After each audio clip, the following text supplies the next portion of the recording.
महाल होता है उस आदमी को समझाना, वो आदमी कि जो अच्छा बुरा समझता हो।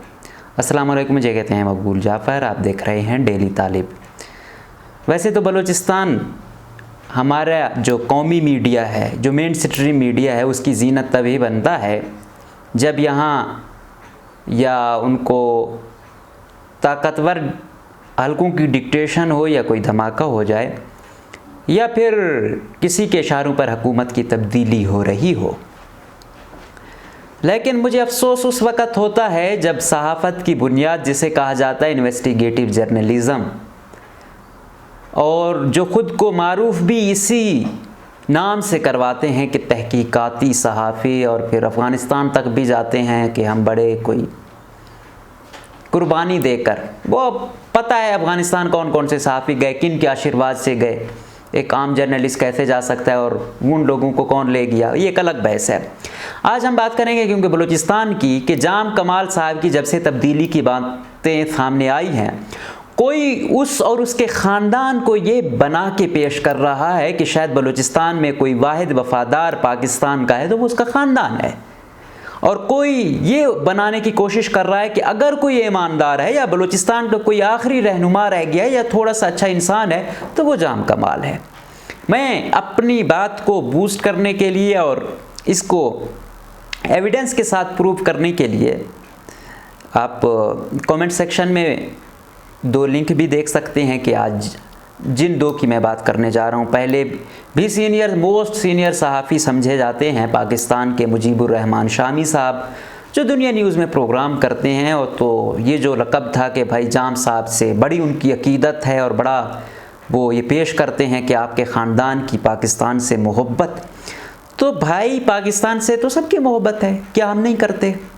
अब अगर मेरे बाप दादा ने कोई एक वो किया हो तो मुझे ये हक मिल जाता है कि मैं हर नाजायज़ी करूं,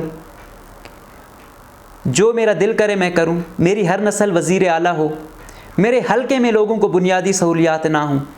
हद है।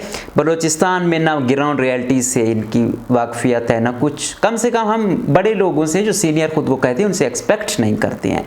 आपने जो ऐसा स्ट्रॉन्ग अपना वो देना होता है, कम से कम आप आकर ज़मीन से ज़मीनी हक़ाइक़ से तो आप वाकफियत रखें। तो वो जाम साहब को ऐसा बना के पेश कर रहे थे, ख़ानदान को ऐसा बना के पेश कर रहे थे, बड़ी हमदर्दियाँ इनकी थीं और हैं जाम साहब के साथ। जाम साहब वैसे प्रोपोगंडिस्ट माहिर है, मुबैना तौर पर बताया जाता है कि उसने एक स्पेशल विंग भी बनाया हुआ है CMDU के नाम से, जो अपनी बड़ा एक प्रोपोगंडा प्रमोट करते हैं, बड़ा उसका फ़ंड भी रखा है, और ऐसे ऐसे लोगों को किसी की वजह से किसी को लगाया गया है। हम बहुत कुछ समझते हैं, हम बहुत कुछ एक्सपोज होगा। तो ये कहते हैं, इनको किसी ने कोई थ्योरी समझाई कि भाई हिटलर जो आगे था वो कहता था कि प्रोपोगंडा जो है ना वो है, ये एक टूल है, लेकिन प्रोपोगंडा करना भी आता हो।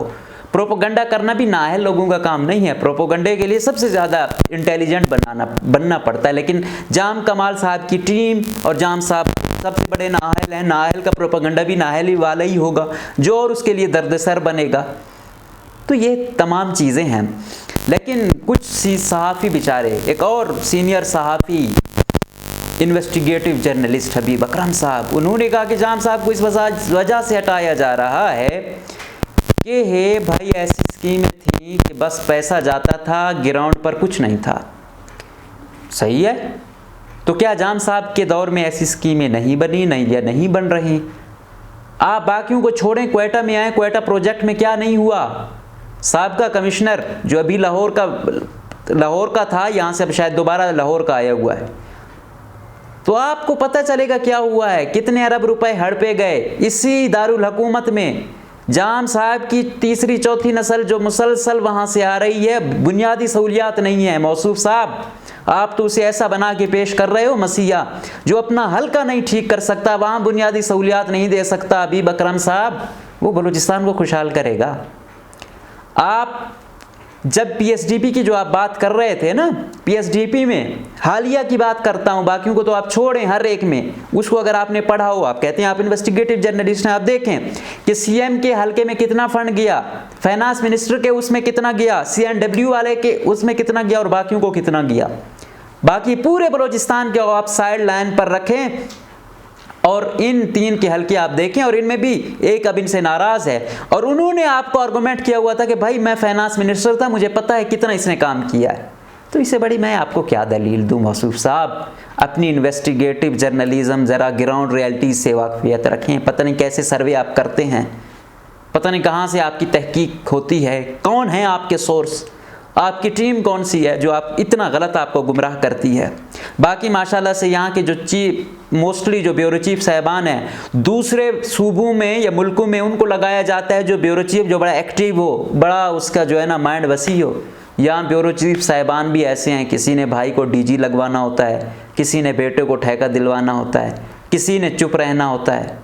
तो बलूचिस्तान में तो वैसे भी वो बड़ा सहाफ़ी है जो चुप रहता है, वो बड़ा सहाफ़ी है जिसने हफ्तावार डायरी लिखनी होती है वज़ीर आला की, जो है ना चापलूसी करता है। ये तो सहाफ़त का हाल है। कल भी जाम साहब बड़े सीनियर तरीन सहाफ़ियों से मिले, एक सीनियर सहाफ़ी बड़े आर्टिकल लिखता है जाम साहब को, वो भी आखिरी मसीहा बना के पेश करता है। मैं हैरान होता हूँ। उनको भी ये लगता है कि इसने जो है ना करप्शन की वो रोकी है। हबीब अकरम साहब को ही एक सहाफ़ी ने जवाब दिया कि ये जो आप बता रहे हैं इतना, क्योंकि हम ग्राउंड में फेस हम कर रहे हैं, रोज़ हम उसका काम देखते हैं, हमें तो खैर नज़र नहीं आता ही वो काम जो आप बता रहे हो, जो टैलेंट जो उसकी बादुल नज़री में वो बड़ा लीडर। लेकिन एक वो कहते हैं कि लसबेला में इंडस्ट्रियल एरिया मार्बल सिटी के 30 करोड़ रुपए के मंसूबे को जो पीएसडीपी में रेप्लिकेट में हुआ, वो 30 करोड़ से 2 अरब 30 करोड़ रुपए बना डाला। ये सहाफ़ी के वो हैं जवाब है हबीब अकरम को। इस पर थोड़ी नज़र रखें मौसूफ साहब, जिसको आप ये पेश कर रहे हैं 30 करोड़ का मंसूबा 2 अरब 30 करोड़ में जा पहुंचा। इसी तरह तमाम मंसूबे इनके ऐसे ढकोसले हैं। ये सिर्फ ट्वीट भी वो भी इसके सही नहीं होते, टीम भी इसकी नाअहल है, काम इसका ज़ीरो है। पिछले वालों में कम से कम कुछ तो था, इनका तो यही होता है। ब्लैकमेल जब हो जाता है किसी को फिर कुछ दे देता है, फिर वो काम ही नहीं करते। ऐसा नहीं है। और आप जो ये बात कर रहे हो, ये नैब कहाँ है, ये एंटी करप्शन कहाँ है, ये CMIT कहाँ है, तो ये तो इसकी वजह से न रुके हैं न वो होंगे, ये तो उनका काम है। इसका वज़ीर आला से क्या वो है, नैब क्या वज़ीर आला के अंडर है। तो ये तमाम बातें हैं। इसकी कारकर्दगी जब ये वज़ीर मुमलिकत था तब भी पता चली, अब जब बना है सब पर आया है। ये तो बुज़दार से भी ज़्यादा नाअहल है भाई। आप तो उसको फेस कर रहे हो, बड़ी बातें उसके खिलाफ करते हो। कितने प्रोग्राम आपने इस पे किए हैं, मिस्टर शामी साहब, मिस्टर हबीब अकरम साहब और तमाम वो जो जाम के कसीदे पढ़ रहे हैं। ज़रा ग्राउंड पर आओ, देखो तो पता चले। और ऐसे नहीं आके आपको स्पेशल स्पॉन्सर करके यहाँ लाएं, आपको दावतें खिलाएं, इधर उधर ले जाएं, बस अपने 1-2 लोगों को आपसे बात करवाएं, तो आप बस अपनी जो है ना आपने बनाया होता है आइडियालॉजी। तो अब वो दौर ख़त्म हो गया। अब आपको जवाब आपके उसमें मिलेगा। आज कल आपका प्रोग्राम आया है, आज जवाब मिलेगा। नेक्स्ट टाइम कोई ऐसी गलत वो करोगे फिर हम जवाब देंगे। अब वो दौर ख़त्म हो गया है। ज़मीन पर हम हैं, हक़ाइक़ से हम आगाह हैं, जो बात करते हैं एविडेंस की बेस पर करते हैं। ऐसे नहीं है कि बग़ैर वो किए किसी के कसीदे हम पढ़ें, और सहाफ़ी किसी के कसीदे नहीं पढ़ता। शामी साहब अब तो वैसे भी आप सीनियर तरीन हैं, अब इतनी ज़िंदगी गुजार दी है, दूसरों के लिए मिसाल बने।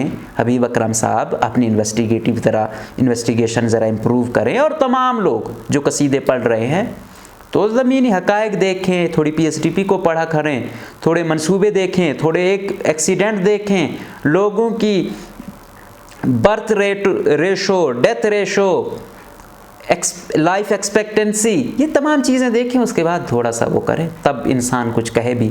वरना फिर ये इस तरीके से अगर 10 आपकी स्टोरियाँ ऐसे एक्सपोज होती गई, फिर मेरे ख्याल में बहुत मुश्किल हो जाएगी आपकी सहाफ़त भी, आपकी क्रेडिबिलिटी भी।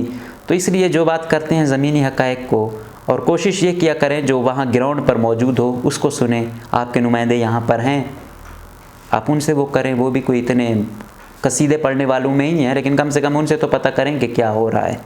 तो मैं इन तमाम लोगों से यही दरख्वास्त करता हूँ कि काइंडली बलूचिस्तान पे जब बात करें तो एहतियात से किया करें। पहले यहाँ पर कितना यहाँ के लोग पहले ही बहुत ज़लील हैं, ताकतवर हलकों के लोग ही यहाँ पे इक़्तिदार में आते जाते हैं। अब भी जब जाम जा रहा है तो किसी के इशारों पर ही जा रहा होगा। ज़ाहिरी बात है इनमें कि कौन है जिनकी इतनी हिम्मत है कि अपने दम पर जो है ना हटा सकें। तो ये तमाम चीज़ें किसी के इशारों पर होती हैं। हाँ, हो सकता है कुछ धड़े इधर हूँ, कुछ धड़े उधर हूँ, लेकिन होता तो उनकी बेस पर है। जाम साहब को लीडर जो आप बना के पेश कर रहे हैं वो किसकी कठपुतली है, उसको कौन लाया है, उसका बैकग्राउंड क्या है? तो कम से कम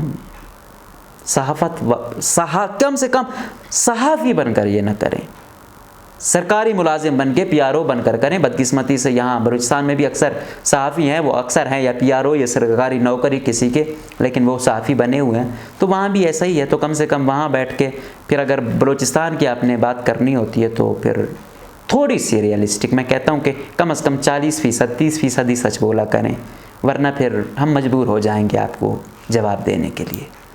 तो मैं उम्मीद चाहूँगा नेक्स्ट टाइम आप लोग वो बात करेंगे जो हक़ाइक़ पर मबनी होगी और सिर्फ़ कसीदा गोई या अपनी ख्वाहिशात पर तज़किया नहीं देंगे। चलता हूँ साहब, अल्लाह हाफ़िज़।